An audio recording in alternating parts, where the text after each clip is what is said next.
When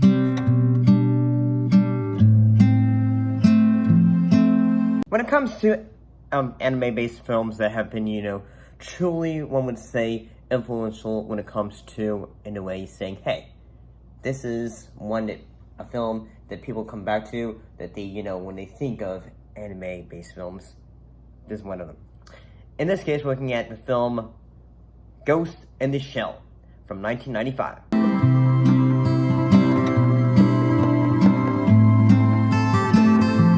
Set in, what was the film about? Well, it's set in 2029 in the fictional New York port city. It follows Matoko, a cybernetic police security agent who hunts an enigmatic hacker/ghost known as the Puppet Master. And one thing the film does, it incorporates philosophical themes that focus on self-identity in a technological advanced world. And I gotta say, the film was, I've seen this film before. One time, I had it one time, on Blu-ray. That was my first experience, watching the film.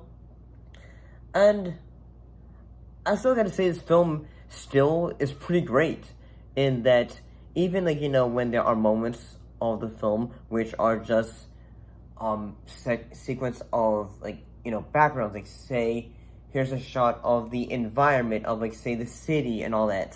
Even though, there's no one at the focus of a shot, it still gives you, an idea of, say, this is the world that the story takes place in. Here, there might be, some...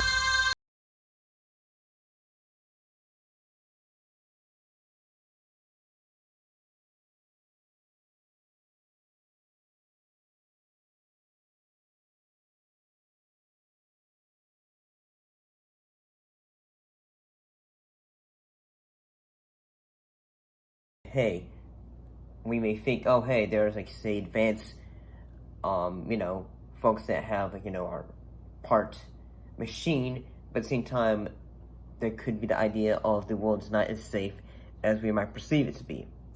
And, yeah, I do think, say, the film has quite a lot of moments that are quite memorable, whether it is the opening sequence with the rooftop jump.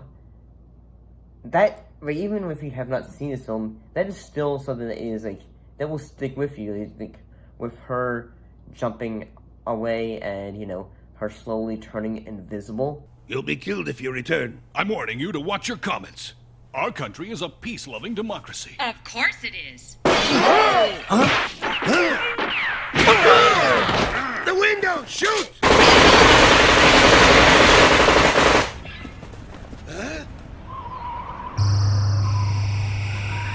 I don't believe it. Thermoptic camouflage.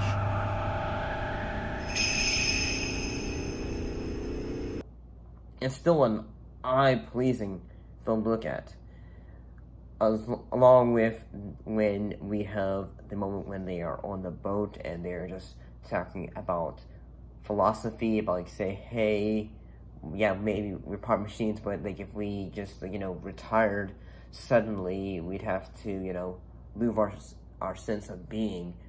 In a way, we'd have to give back what is part of us, whether it was our eyes, our limbs, and all that, and give it back to the company that is providing all that to us.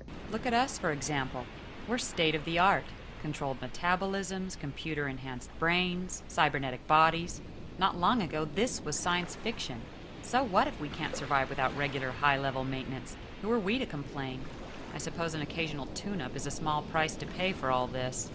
I'm afraid we've both signed our bodies and ghosts away to Section 9. True. If we ever quit or retire, we'd have to give back our augmented brains and cyborg bodies. There wouldn't be much left after that. And one thing that this film has done, it had inspired filmmakers such as the Wachowskis, with James Cameron describing the film as the first truly adult animation film to reach a level of literacy and visual experience. Excellence. The film had also was nominated in 5 categories, including Best Animated Feature at the 24th Annie Awards, making it the most nominated for a Japanese animated film over at the Annie Awards So that's pretty cool.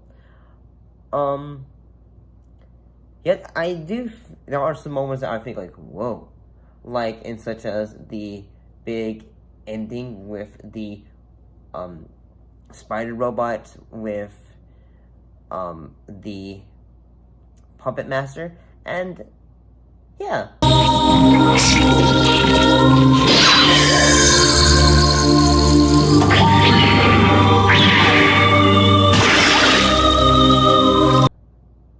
It's just like saying, wow, even like the machine, like the robot is like, this thing is not something to be trifled with. It's just that dangerous, and that even when our hero is going up against it, she's still not really able to, in a way, beat it in a way. Sequels, the filmmaker, director of the film had in a way directed a sequel to it called Ghost in the Shell Innocence in 2004, but it was not really like, a non-canonical sequel. And the film would also get a live-action remake starring Scarlett Johansson.